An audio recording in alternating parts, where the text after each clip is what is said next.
Shalom warga kerajaan, good morning, selamat pagi. Kingdom Daily Devotion hari ini berjudul Menerima Kemudian Memberi.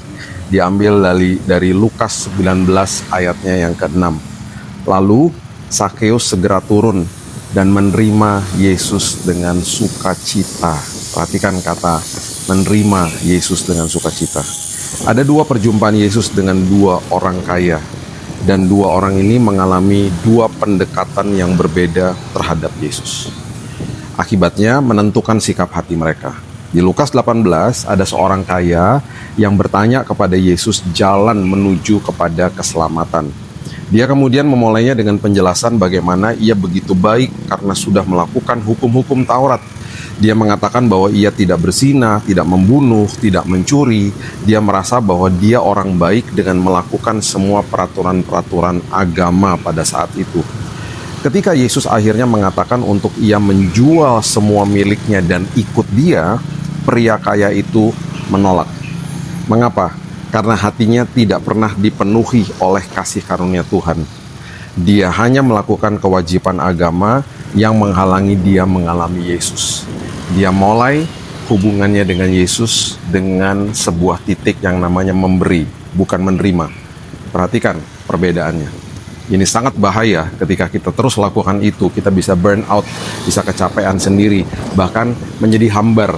Kita nggak ngerti kasih Tuhan dalam hidup kita. Nah, di Lukas 19, seorang kaya lainnya bernama Sakeus. Dia adalah seorang pemungut cukai yang dianggap orang nista saat itu di kalangan Yahudi.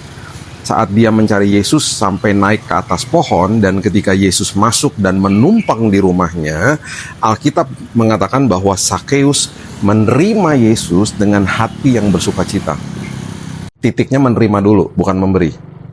Menerima kebaikan Tuhan, menerima kenyataan bahwa Tuhan gak pernah berseberangan sama kita, menerima kasih karunia Tuhan. Nah, ketika Sakeus mengalami kasih Yesus yang luar biasa, hatinya dipenuhi dengan kasih karunia, dan dengan sendirinya ia mengatakan, Tuhan, setengah dari milikku akan kuberikan kepada orang miskin, dan sekiranya ada sesuatu yang kuperas dari seseorang akan kukembalikan 4 kali lipat. Kita bisa baca itu di Lukas 19 ayat yang ke-8. Yesus tidak perlu menyuruh. Sakeus yang hatinya penuh dengan kasih Yesus sadar sendiri dan mau memberi. Ini adalah sebuah titik di mana kita harusnya mengerti hubungan kita dengan Tuhan itu dimulai dari titik menerima, bukan memberi. Ya, setelah vertikalnya beres, menerima, horizontalnya kepada manusia kita bisa mulai dengan memberi. Kalau terbalik bahaya, kalau kita terus berusaha memberi kepada Tuhan tanpa pernah menerima dari Tuhan, akhirnya hidup kita kosong, hubungan horizontal kita terhadap sesama, kita akan tuntut orang. Kita akan mulai dari titik saya mau menerima dari orang.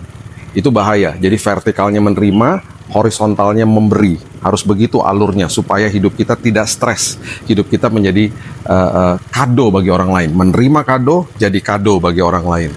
Nah, Tuhan tersenyum. Bukan ketika kita memberi sekedar beberapa persen dari apa yang kita miliki, tetapi ketika kita memberi dengan kerelaan hati yang penuh dengan sukacita. Karena apa yang melekat sama kita hari ini semuanya punya Tuhan. Hari ini kita harus sadar bahwa semua yang melekat di diri kita adalah kepunyaan Tuhan. Alami Yesus dalam hidup kita, alami kepenuhan di dalam Dia, sehingga kita bisa berbagi kepenuhan itu kepada orang-orang di sekitar kita. Yuk kita mulai hari ini dengan doa. Terima kasih Bapa yang baik buat semua kasih karunia Tuhan yang Tuhan sudah siapkan bagi kami, sediakan bagi kami pengampunan dosa, kasih-Mu yang tanpa kondisi. Dan itu sebabnya hari ini Tuhan kami belajar untuk menerima kebaikan Tuhan. Sama seperti Sakeus, menerima Yesus, menerima kebaikan Tuhan. Hidup kami dipenuhi, untuk itu kami bisa jadi berkat buat orang lain. Kami menerima untuk memberi, kami menerima untuk jadi berkat bagi orang lain. Kami terima kado untuk jadi kado bagi orang lain. Itu sebabnya hari ini hidup kami mau berdampak. Hari ini hidup kami diberkati untuk memberkati. Apapun kondisi hidup kami hari ini, biarlah Tuhan kami punya kesempatan untuk bisa membantu orang lain, bisa jadi berkat buat orang lain. Lewat tutur kata kami, lewat tindakan kami, bahkan lewat apa yang melekat sama kami.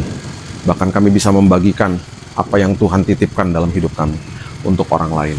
Kami mulai hari yang baru, membuka hari yang baru hanya di dalam nama Tuhan Yesus, Juru Selamat kami yang dahsyat, yang agung, yang mulia. Kami berdoa, kita sama-sama katakan, amin. God bless you. Di belakang saya, by the way, ini oma saya, dan ini opa saya. Mereka sudah tidak ada, mereka datang dari India di tahun 1930-an. Mereka merintis gereja di Batu Malang, dan sampai hari ini masih ada gerejanya. Saya tidak pernah ketemu dengan mereka. Mereka bagi saya adalah pahlawan iman yang luar biasa. Tuhan Yesus memberkati.